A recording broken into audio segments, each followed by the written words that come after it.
In 1861, the United States was falling apart. States were leaving the Union. Armies were forming. Brother was preparing to fight brother. It was a crisis unlike anything the young nation had ever faced. Most leaders would have chosen force immediately. Others might have surrendered, letting the country fracture. But Abraham Lincoln chose something else entirely. And that choice didn't just save a country, it redefined what true leadership looks like when everything is breaking. This is the story of how Abraham Lincoln's leadership saved a broken nation. When Lincoln took the oath of office, 7 southern states had already seceded. The Union was collapsing in real time. There was no national consensus, no social media, no instant communication to rally the people. There was just fear, spreading like wildfire. Many Americans, both North and South, didn't even believe the country could survive. Lincoln inherited a nation in chaos, a divided Congress, an angry and defiant South, a skeptical and anxious North, and an army completely unprepared for the war that was brewing. History often simplifies this moment, but we need to understand Lincoln didn't step into a position of power, he stepped directly into the heart of chaos. And he was the man nobody expected. Lincoln wasn't born into wealth or influence. He grew up poor, on the rugged frontier, with very little formal education. He was a man acquainted with failure and loss. He failed in business multiple times. He lost elections. He suffered profound personal tragedy, losing children he adored. He battled what we would today call severe depression, a melancholy that clung to him his entire life. The political elites of his day mocked him. They called him an unrefined, awkward country lawyer, totally unfit for the presidency.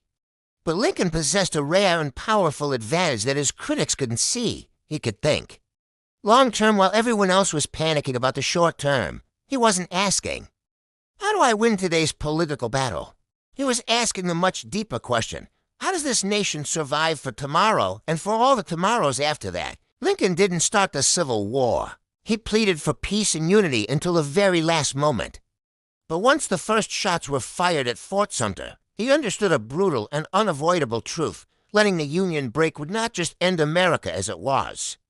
It would destroy the very idea of democracy itself.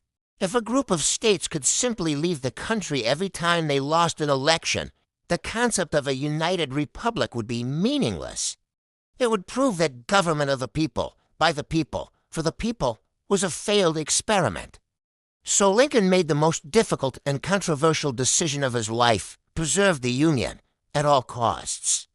He held to this course even when his generals failed him, delivering defeat after defeat. He held to it even when the public doubted him and the calls for a negotiated peace grew louder. He held to it even as the casualty lists grew to staggering, heartbreaking numbers for Lincoln. Leadership meant staying the course when quitting looked like the most reasonable option. At first, the war was officially about one thing, preserving the Union. It was not a war to end slavery. But as the conflict raged on, Lincoln saw the deeper moral truth that had haunted America since its founding.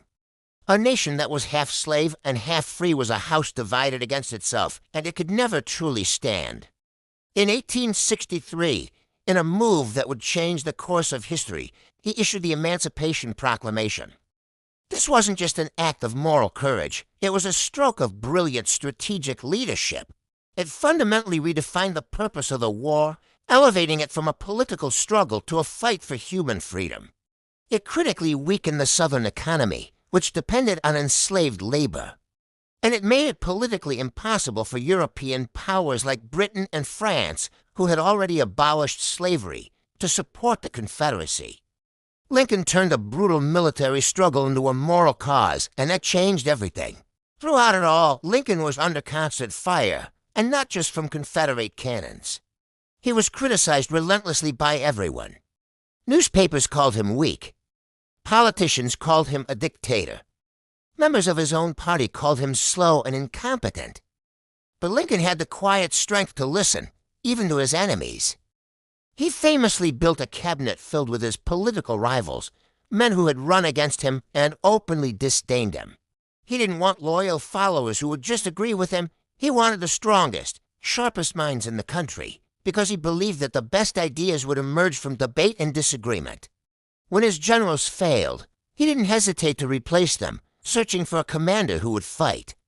When the political timing for a bold move wasn't right, he had the patience to wait. Lincoln proved a rare and powerful leadership truth. Real strength isn't about shouting the loudest.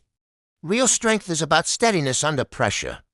As the long, bloody war finally approached its end and Union victory seemed certain, a new cry arose from the North, a cry for revenge.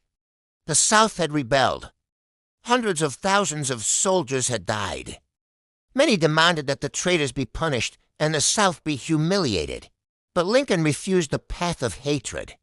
In his second inaugural address, delivered just weeks before the end of the war, he offered a different vision. With a tone of sorrow and grace, he spoke the immoral words, "With malice toward none, with charity for all, let us strive on to finish the work we are in, to bind up the nation's wounds." He wanted healing, not humiliation. He understood that a peace built on revenge would only plant the seeds for a future war. Just days after the Confederate Army surrendered, Abraham Lincoln was assassinated. The man who had held the nation together was struck down. He never got to see the difficult process of Reconstruction through. He never saw the fully healed nation he had dreamed of. But his leadership had already accomplished something permanent. He proved that a democracy could endure its most violent and divisive test. He proved that leadership wasn't about being perfect or popular, but about having an unwavering purpose. So why does Abraham Lincoln still matter so much to us today? He saved a broken nation not with force alone, but with vision, patience, and a profound sense of moral purpose. He held the country together just long enough for it to have the chance to become something better, something more whole, and his lesson is timeless in times of crisis. When everything seems to be breaking, real leaders don't abandon the mission. They become the reason it survives. Thanks for watching.